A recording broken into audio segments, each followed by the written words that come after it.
मुझे मेरे पापा ने बचपन से एक चीज सिखाई थी कि अगर तुम समय को बर्बाद करोगी तो एक दिन आएगा जब समय तुम्हें बर्बाद कर देगा।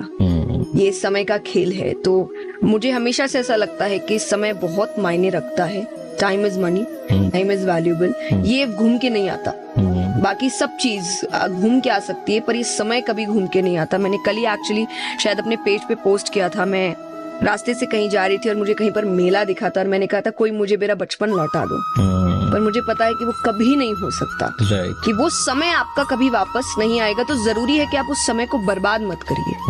सबसे जरूरी है कि आप समय पर जो जरूरी है उस काम को करिए और तब आप देखिए वो काम आपको डबल इफेक्ट्स घुमा कर देगा। लेकिन अगर आप समय को, जैसा मैंने कहा, बर्बाद करते हैं तो आगे जाके समय भी अपना बदला आपसे लेगा।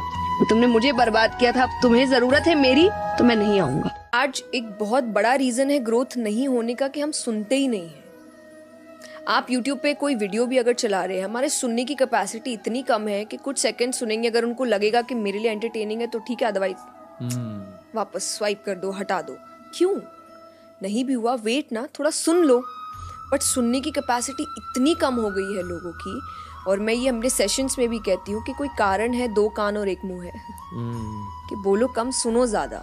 क्योंकि बोलोगे उतना ही जितना पता है, और सुनोगे तो शायद वो पता चल सकता है जो नहीं पता है। पर ये खत्म हो चुका है। और सुन भी आजकल इसलिए रहे हैं कि आपको मैं गलत साबित कर सकूं, सिर्फ इसीलिए। 3 शब्द जो जिंदगी बदलने की ताकत रखते हैं। किसी भी क्षेत्र में जाइए, ये 3 शब्द आपकी जिंदगी बदल दे। पहला, श्रवण। ज्ञानी को भी सुनो, मूर्ख को भी सुनो। ज्ञानी को सुनने से पता चलेगा क्या करना चाहिए और मूर्ख को सुनने से पता चलेगा क्या नहीं करना चाहिए। दूसरा है चिंतन।